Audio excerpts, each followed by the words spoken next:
Good morning. അപ്പോൾ ഇന്നത്തെ green ഹെവൻ്റെ morning വൈബിൽ ഈ എപ്പിസോഡിൽ ബത്തേരി മെക്ടോഡ്സ് ഇംഗ്ലീഷ് സ്കൂളിലെ വിദ്യാർത്ഥികളും അധ്യാപകരും അടങ്ങിയ ഒരു ടീമാണ് വന്നിട്ടുള്ളത്. ഷെനിലിൻ്റെ ഈ ഒരു ക്രിയേറ്റീവ് ഗാർഡൻ കാണുവാനും അതിൻ്റെ കാര്യങ്ങളൊക്കെ തന്നെ ചോദിച്ച് മനസ്സിലാക്കുവാനൊക്കെ ആയിട്ട് ഞങ്ങൾ എത്തിയിട്ടുള്ളത്. വളരെ നല്ല എക്സ്പീരിയൻസ് ആയിരുന്നു കുട്ടികൾക്ക് ഉണ്ടായിരുന്നത്, റൈറ്റ്? തീർച്ചയായിട്ടും. അപ്പം വളരെ സ്നേഹത്തോടെ ബഹുമാനത്തോടെ ഞങ്ങളുടെ പ്രിൻസിപ്പൽ സാറ് ശ്രീ ജേക്കബ് സബാഷൻ സാറുണ്ട്. സന്തോഷം. ഏതായാലും ധനേഷ് സാർ ഇങ്ങനെ പറഞ്ഞപ്പോൾ ഇത്രമാത്രം വെറൈറ്റികളൊക്കെ ഉണ്ടെന്ന് പറഞ്ഞു. അത് ഇത്ര കുറഞ്ഞൊരു സ്പേസിലാണെന്ന് പറഞ്ഞപ്പോൾ സത്യം പറഞ്ഞാൽ ഞാനും വിശ്വസിച്ചില്ല.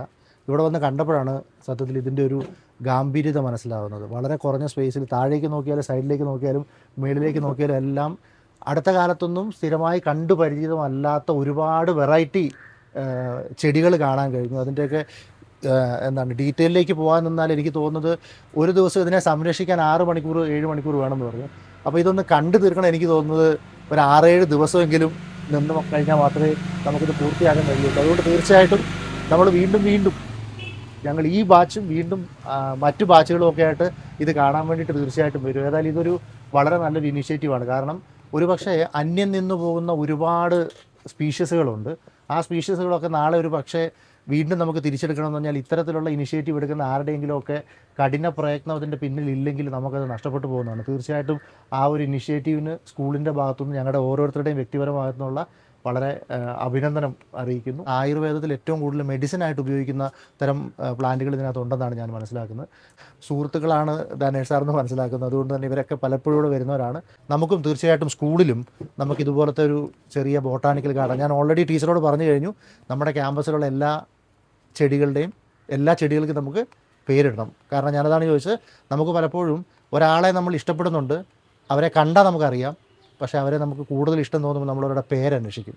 മരങ്ങളെ നമുക്ക് അല്ലെങ്കിൽ ചെടികളെ നമുക്ക് ഇഷ്ടപ്പെടണമെങ്കിൽ എന്ത് വേണം? പേരറിയണം. അപ്പോൾ പേരിടൽ ചടങ്ങ് നമ്മൾ ഈ വരുന്ന കുറച്ച് ദിവസം കൊണ്ട് ക്യാമ്പസിലുള്ള നടത്തും. അതിനുശേഷം നമ്മൾ അതിൻ്റെ സ്പീഷ്യസുകൾ തേടി പുറപ്പെടുമ്പോൾ തീർച്ചയായിട്ടും നമുക്ക് പുള്ളിക്കാരൻ്റെ കൂടെ സഹായത്തോടെ നമുക്ക് പരമാവധി അത് നമ്മൾ ഇപ്പോൾ ഇത് ചെയ്യുന്നത് ഒരുപാട് സ്ട്രെയിൻ ഉണ്ട്. ഇത് ചെയ്യുന്നത് ഇപ്പോൾ അദ്ദേഹത്തിൻ്റെ ഒരു സന്തോഷത്തിന് വേണ്ടിയാണെങ്കിൽ ഇത് മുന്നോട്ടേക്ക് പോകുമ്പോൾ തലമുറകൾക്ക് സന്തോഷം കൊടുക്കുന്നൊരു പ്രവർത്തനമാണ്. ഇനിഷ്യേറ്റീവിന് വളരെ നല്ല ഭാവുകങ്ങൾ ഒപ്പം അഭിനന്ദനവും. ഇവിടേക്ക് വന്നപ്പോൾ ഇത്ര ചെടികൾ കണ്ടിട്ട്, ഇത്രയും സ്പേസിൽ ഇത്ര ചെടികൾ കണ്ടിട്ട് ഭയങ്കര അത്ഭുതപ്പെട്ടു പോയി. കാരണം ഇങ്ങനെ കൺജസ്റ്റഡ് ആയിട്ടും ഇങ്ങനെ വളർത്തിയിട്ടും എന്നാലും എത്ര നന്നായിട്ടാണ് ഇത് മെയിൻറ്റെയിൻ ചെയ്യുന്നത്. ഭയങ്കര കാര്യമാണ്.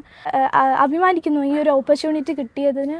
ഇങ്ങനെ നിങ്ങൾ സംസാരിക്കാനും നിങ്ങളുടെ ജേർണി അറിയാനും അച്ചീവ്മെൻറ്റ് അറിയാനും ഒക്കെ ഭയങ്കര സന്തോഷം. എല്ലാവർക്കും നല്ലൊരു ദിവസം ആശംസിക്കുന്നു. Bye from Green Heaven. By.